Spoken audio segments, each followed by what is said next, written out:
I don't have many regrets in life, but here's my list of things that I would do different if I moved to Israel again. These could save you time, money, or even just a headache. First one is I would learn Hebrew on my own or online before I moved to Israel. Now, when you move to Israel, when you make Aliyah, for example, even though I was born there, but they considered me an Aliyah because it had been so long since I had been in Israel. You get the free government Opan. They even offer, they call it Hebrew Bites, which is like self-taught Hebrew lessons online. But I think if I learn Hebrew on my own, whether that's using different private Opans, paying for those classes, going on freelancing sites like Fiverr and like getting a private lesson and just paying that person to teach you one-on-one. Or what I recommend for somebody that's maybe tighter on a budget is using not Duolingo. I'm very anti-Duolingo. I would say Duolingo is good for like the fundamental stuff. So learning your alphabet, just understanding general sentence structure. Moving on to a platform like Pimsleur, it's an audio format of teaching. They essentially say the word, they translate it, they have you repeat it over and over. And I've found that platform to really boost my ability to speak Hebrew. It just sticks better in your brain rather than typing on a keyboard. You're actually speaking it, being forced to repeat it, being forced to answer questions. I wish I would have done my research more on how to learn another language before spending all that money on Duolingo, spending all that time in Duolingo and thinking that I was actually making progress. Number two is I would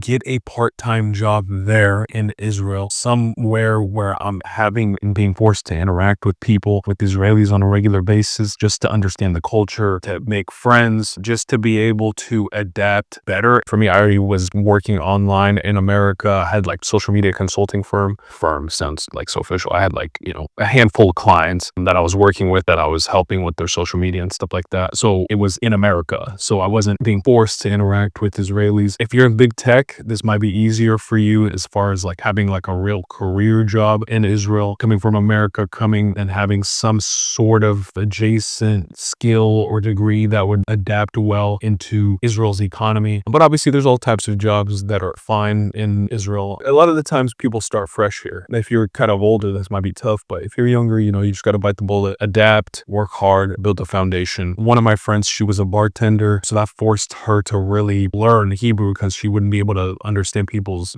orders. So that made it hard, but also like you have to be able to learn quickly. I wish I would have done that. I didn't do that and I still haven't done that, but I'm working to see what I can do in that department. So definitely try to get a job as fast as you can, even if it's like a job that you feel like is not that cool, not that exciting, at least be involved and get around Israelis. Number three is I would make a list of all of the places that I want to see and all the historical sites that I want to check out. Israel's like such a historical powerhouse. The amount of history there, the amount of historical sites, the things that I didn't even know were there that I'm like, what the heck? That's crazy. Like all of these castles, all of this history, not only in Jerusalem, people think of Jerusalem, but like everywhere. I wish I would have made that list earlier and really made it my mission every week or at least once a month to go and check these places out, whether it's by myself or with a friend, because you just get lost in life, you get involved in the day-to-day. This is really going to be my next year, and my next resolution is to make sure I visit the historical sites and do my research on where I want to go and where I want to check out. Number four, this is a plug. I would watch my videos before I come to Israel, making sure that I understand the norms of Israel. Now, I'm not the most politically correct site about Israel. I'm not the most politically correct person. Some things I say about Israel, Israelis are going to be angry about, maybe disagree with. Some things are true, but Israelis are it hurts them to think that what I'm saying is true. And they know a lot of the things I say is true. And sometimes I'm wrong and I'm willing to adapt and correct myself. But not a lot of people are putting out the types of content that I'm putting out about Israel to really understand the nuances of the culture of Israel. And I love Israel. I love Israelis, obviously. So it's coming out of love. And I think that that's beautiful. I think the little things about a culture is what makes the culture. It's not like these big sweeping things that necessarily make the culture. It's how they do little things. So definitely I would watch my videos, binge my videos. Don't forget to like the video, subscribe. Also consider becoming a channel member. I'm going to put out more content there. But again, watch my videos to understand Israeli culture. And number five, this is kind of more of like a business perspective, I guess, but I would try to understand the taxes in Israel. Taxes are pretty high in Israel. So I would try to find an accountant, maybe through a friend of a friend, to understand like, hey, like what should I look out for? What is it that I need to,